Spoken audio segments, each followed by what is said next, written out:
Modern Color Studio presents The Single File with B.Kadijat.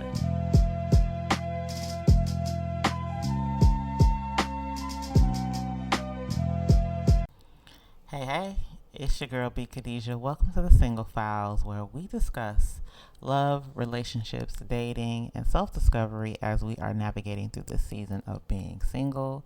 Again, I am your host, B.Kadijat, your favorite digital girlfriend. If you are new here, welcome. If you have listened to my previous episodes, thank you. And thank you for coming back. So, y'all, life has been extremely ghetto lately. Sis being me has been going through it. I mean, the bills just won't stop. I mean, I am robbing Peter to pay Paul. It's like if it's not one thing, it's another, and it's just been kind of just like a whirlwind of things. I guess just the typical woes of just like being an adult. Yes, let me complain. And this past week, I haven't really just been like thinking about how, our parents used to tell us like not to be in a rush to be an adult.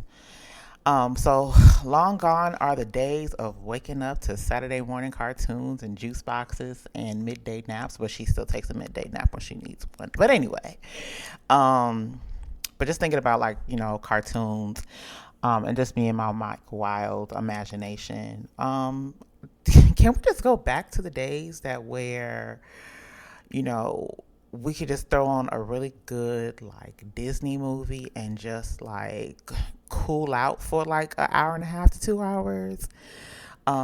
So many of you know, actually, what am I talking about? Many of you do not know, because you all are still getting to know me, is that I am a Disney movie lover, and most people who grew up in the 90s are. My parents made it their business to purchase me every single movie. I mean, they were getting me the VHS tapes faster than them Jordan drops. Like, I promise you, I'm talking about Lion King, Beauty and the Beast, Snow White, Pocahontas, Aladdin. I mean, the list goes on and on. I had every single Disney movie that came out that was on VHS. And so, at a young age, because I'm also, I'm an only child, I built my imagination around, Disney movies. So we all know like how Disney movies are. We know who the main character is probably within the first 5 minutes of the movie starting. And then somehow, it was character building and we're building up a synopsis. And then somewhere within that movie, the main character falls in love with the supporting lead. And just kind of just creates like obviously this happy ever after ending. Of course, that's just usually how it goes in most of the Disney movies specifically. So I know that I've mentioned, talking about how I've always dreamt about me meeting my Prince Charming, or, this man who's going to ride in on a white horse and come save me, and we just ride off to the sunset and live happy ever after. And I kind of got that imagination or that inspiration from watching these movies. I know that sounds crazy, but yes, I was an innocent only child, so that's where, these thoughts came about. And, just watching them, I created this ideology of like, well, this is what love is supposed to look like. This is what relationships are supposed to look like. And I just could not wait until my moment came. And as I got older, I had to realize that, it as beautiful and cute and innocent as that sounded, that's not, the reality. That's not my reality. It may be different for others, but for me, and probably for most, waiting on a man to come in his shiny armor may not come the way that you want it. So I just had to kind of like, do some self-reflecting. Even to this day, I still kind of hold on to that, but I also had to come to, some really hard moments and have some really hard adult conversations with myself that The love of your life may come, but it may not come in that form. And there is some unhealthy connections to that ideology of, you know, thinking that it's supposed to be step one, step two, step three, meaning meeting the guy, falling in love with the guy, riding off into the sunset.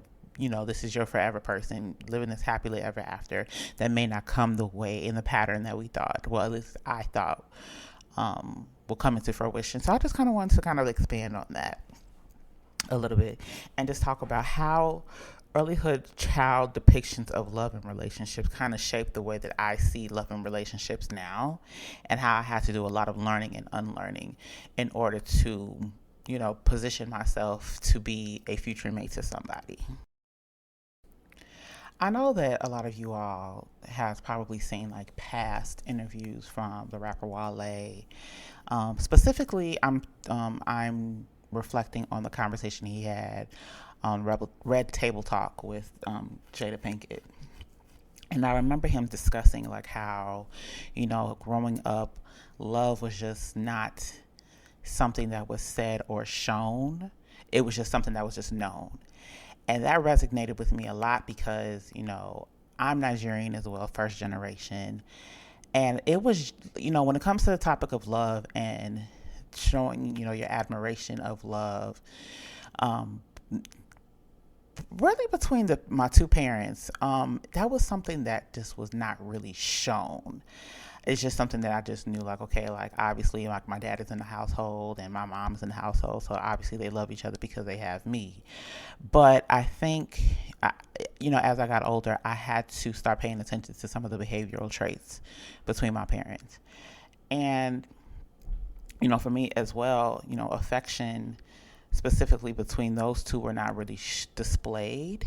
And I deemed that to be normal as a child. Like, oh, well, I just think it's just something that's just how they are. But I just know that they love each other. And I think that created a lot of unhealthy thought processes on how a man and a woman, or just two people, I don't want to necessarily make this gender based, but between two people, and how unhealthy that can be. So again, for me, although I believe that my parents, did love each other, at one point, my parents are no longer together. My father, he passed in 2020. I didn't really see visual representations of that within the household. And it kind of created some questions in my mind, like, is this how it's supposed to be? Am I supposed to kind of be kind of standoffish? It's like, I still do things for this person, but I really don't show it. It just kind of created these questions, but I didn't feel necessarily comfortable in asking because, coming from a West African country, our culture is very oppressive. And they don't necessarily lead with love. They lead with discipline. They lead with order. They lead with structure. And it didn't leave a lot of room for emotions to be displayed. So that kind of created this avoidant behavior within the household. And I think that that's what's kind of created these tendencies or these characteristics, of what I myself look for or end up dealing with as I've gotten older and as I've entered into some of my adult years. Those are some of the things that I have that I've seen or have picked up in some of the interactions that I've had. So growing up, there wasn't even really a lot of talk about how to operate as a significant other, what love and relationships do look like, what is deemed healthy and healthy, what are some healthy and unhealthy interactions. That was not really a conversation in my house. This was just something that I just had to just kind of watch and learn just roaming through society. So I guess for me in my younger years, I just gravitated to film and TV, just to kind of figure out like what certain appropriate and inappropriate depictions of interactions within a relationship. I did a lot of comparisons between what I saw on TV and what I saw in my household. I know that sounds crazy, but that was the only way for me to actually learn and just try to kind of piece things together. There were moments that I internally knew that things were not right, but I was programmed to mimic what I saw in the household.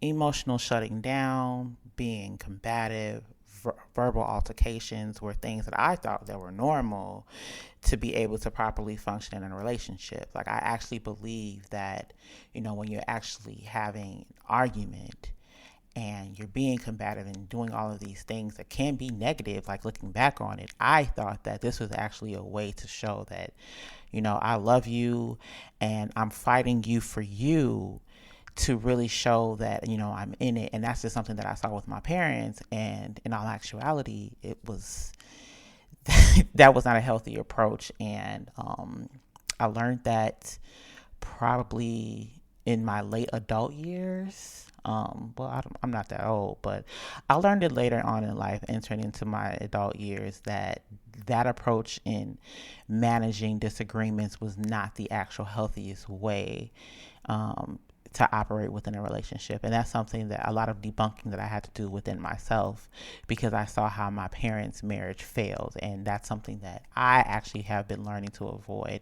And I kind of practice that with some of the relationships that I have with some of my close friends. I try my best not to hit below the belt or emotionally shut down. I still do it, because I think it's just a subconscious thing of not wanting to say the wrong things. So I just kind of take the approach of just not saying anything at all. And I know it's not healthy, but obviously therapy, I'm working through it. I truly believe that, me being Nigerian, West African, we have a lot of great attributes.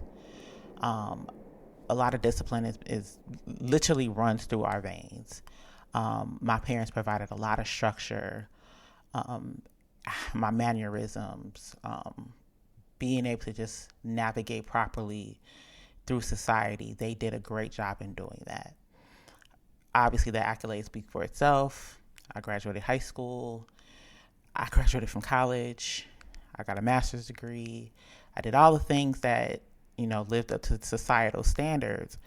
But I think where my parents lacked, and where a lot of our parents lacked, if you are West African, they didn't provide you with the actual proper tools to be a mate. I believe that, my mother told me I loved you all the time. There was no doubt in my mind that my mother did not love me. My father, he didn't say it that much, but I believe that in his actions, he showed that he loved and he cared about me. But I just wish that both of them would have sat me down or just had more conversations with me on how to be a partner to someone. I knew the functionalities, of course, like being a woman, you got to know how to cook. You got to know how to clean. You got to know how to be able to manage your household. You got to be able to know how to have like those mothering skills, or they try to instill that in you early. So when it is time for you to have kids, you will be prepared. But they don't actually teach you the actual fundamentals of being a girlfriend, being a fiance, being a wife. I don't know what those things look like.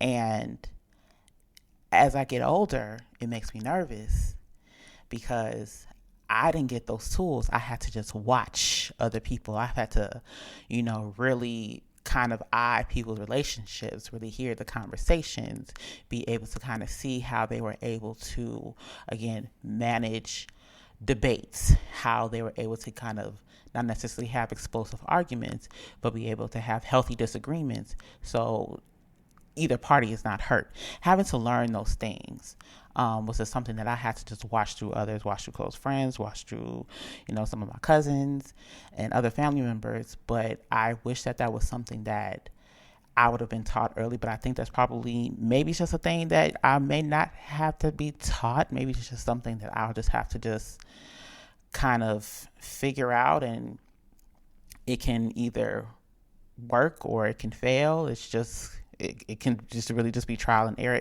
It can go many different ways, but I just think that it's just certain fundamental things as a woman that I wish that I would have gotten from my mother and my father. I know how to be feminine, but I just wished I knew how to. I wish I'd learned the proper way to allow a man to lead.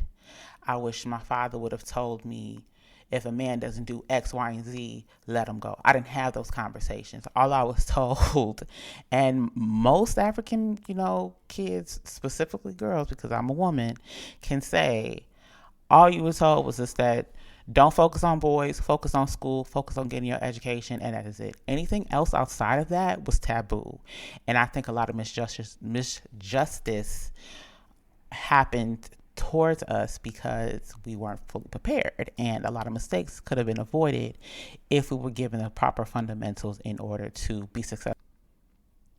So my final thoughts, around my depiction of from early childhood of what love looks like through film and TV, specifically around Disney movies. I think, I use these Disney movies as, one, it was a level of comfort, and two, it allowed me to kind of just break away and just kind of see the world from an imaginary lens, and maybe just as like the innocence that I still have within me to this day, because I will still prop my legs up and watch a good old Disney movie. But I think it allows me to really, although my love life right now is obsolete because she ain't talking to nobody right now, it kind of creates this level of imagination of, I can have a fairy tale ending in my own unique way. It just continues to allow me to just paint a picture of what I think my happy ever after can possibly look like.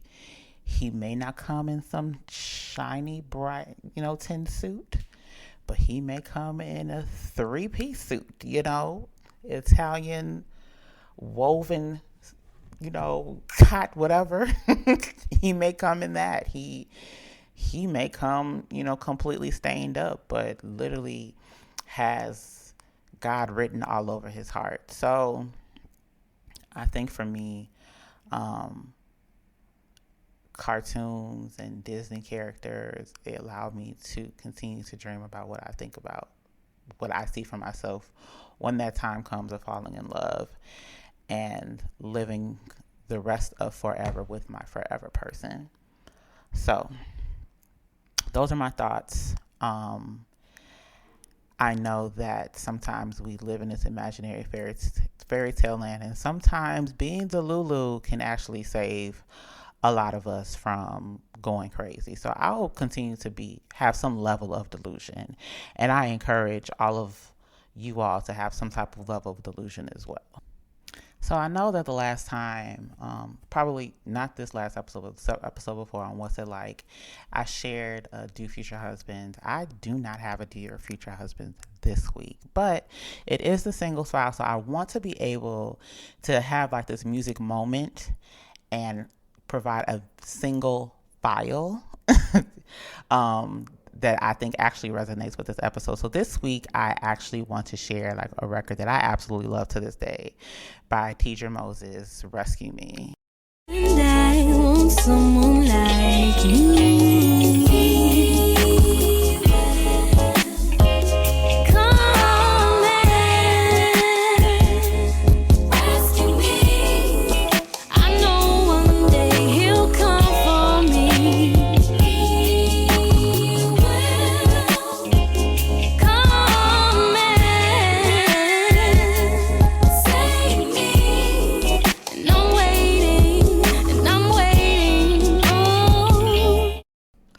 Baby, the mics was on. Love Teacher Moses. So I just wanted to say that's a wrap for this week's episode. Thank you so much for listening. If you guys are on social, and I know most of you all are, please follow the podcast IG page. It's The Single Files on IG.